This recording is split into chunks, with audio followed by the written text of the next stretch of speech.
The death toll in the Turkiye-Syria earthquake has surpassed 28,000. Families are devastated and hoping to find their loved ones alive. And President Recep Tayyip Edogarn says he hopes to start rebuilding in the coming days. Of course, that given the devastation, the amount of devastation that is experienced on the ground. And SABC correspondent Trent is standing by live for us. And now, Trent, thank you so much for your time. Some reports suggesting that more survivors are still being pulled from the rubble. What have you seen?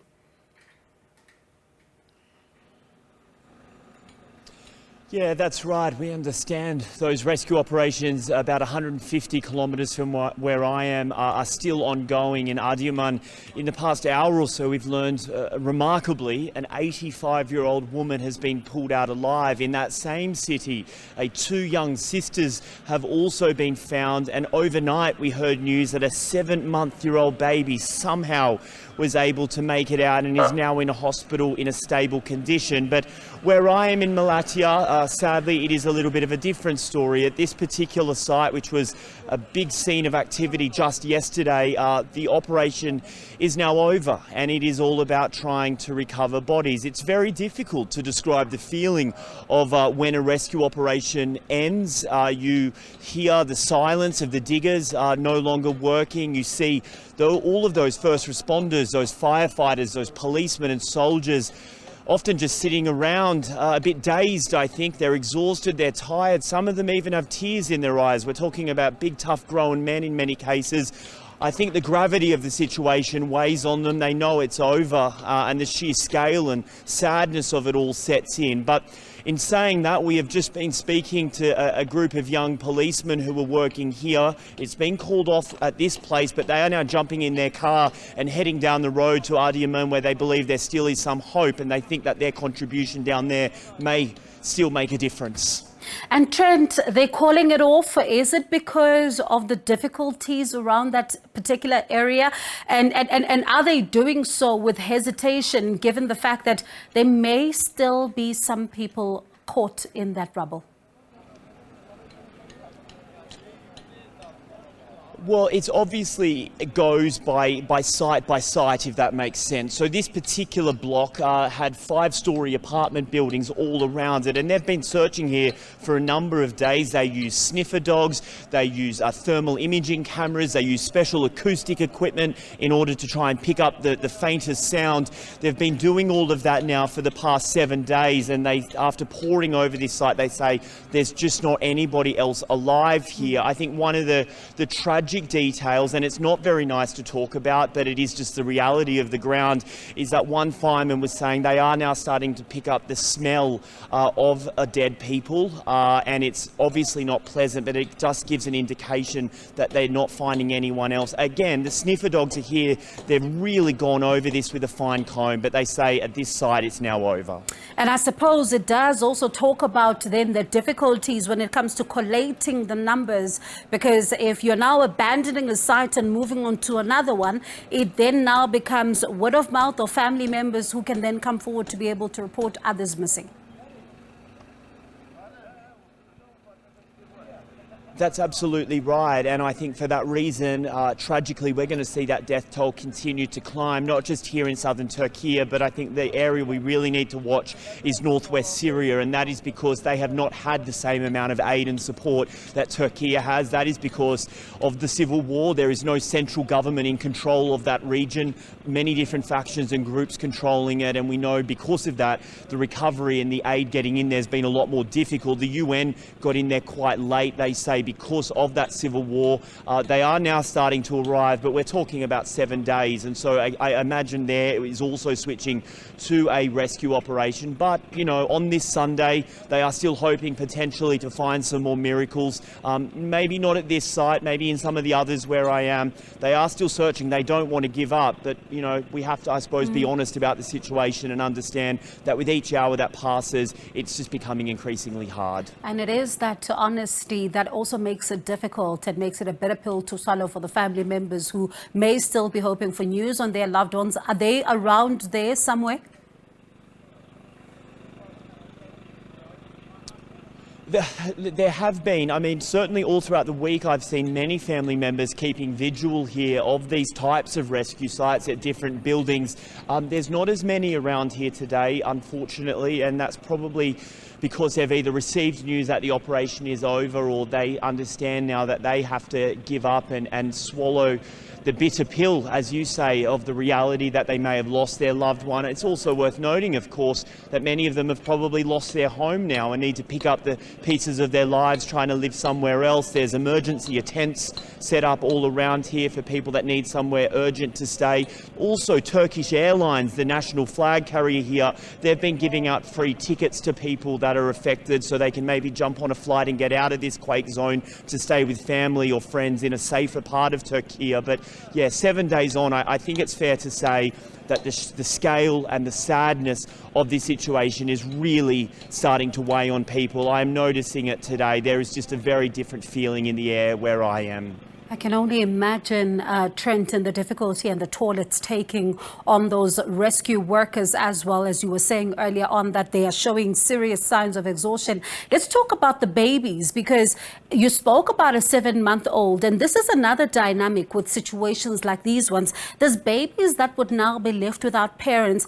Do you know where they are being taken into in order to try and be able to see if they can locate some of their family members, but also receive the care they need?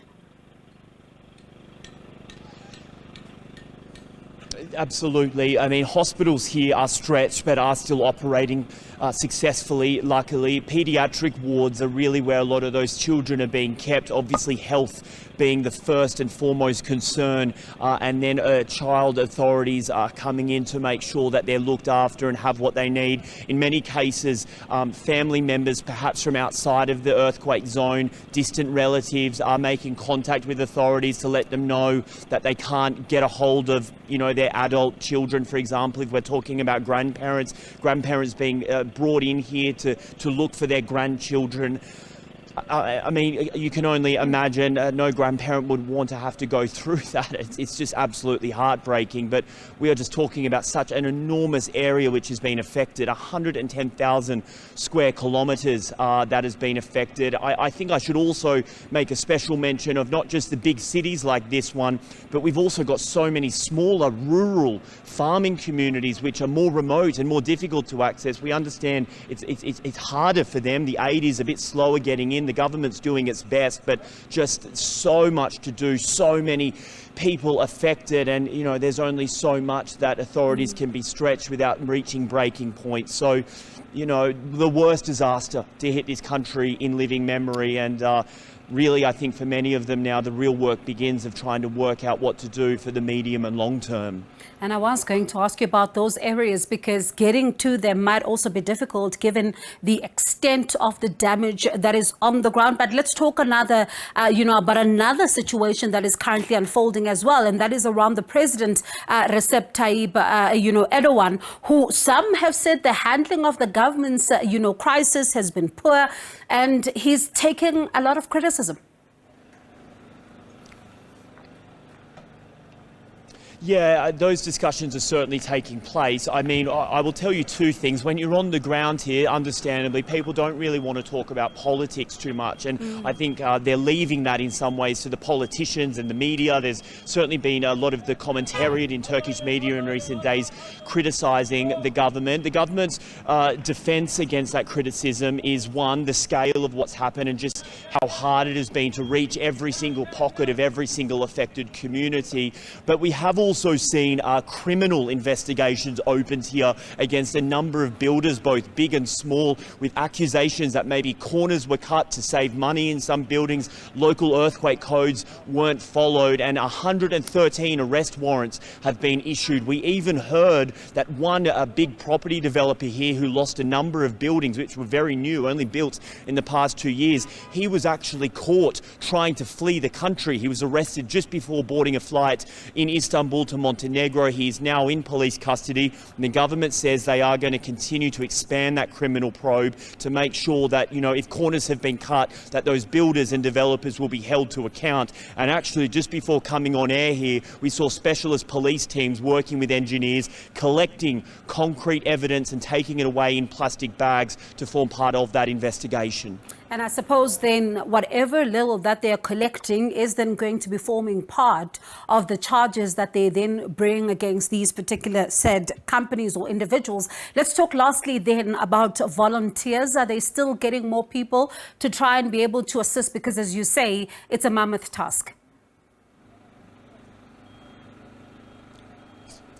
They are, and that is one of the most extraordinary things to witness, is just how quickly the world has mobilised to come and help Turkey in its hour of need. In the past couple of days, I have seen crews from China, from Vietnam, from Pakistan, from Europe. We also know, of course, a big group flying in from Cape Town to help with the South African response. I think that is, you know, if you're trying to find one ray of light in this terribly dark story, it is all of that voluntary help, and also just the Turkish hospitality, I have to say, personal level, even at a time like this, is so on display. I can barely get through a live cross without someone coming up to offer me a hot cup of tea or something to eat, or trying to drag me over to get to the fire to stay warm. They really wear their hearts on their sleeve here, and for all of those people that have come from abroad to help or to report on the story, they're just being so warm and kind and welcoming. It really does warm the heart to think that they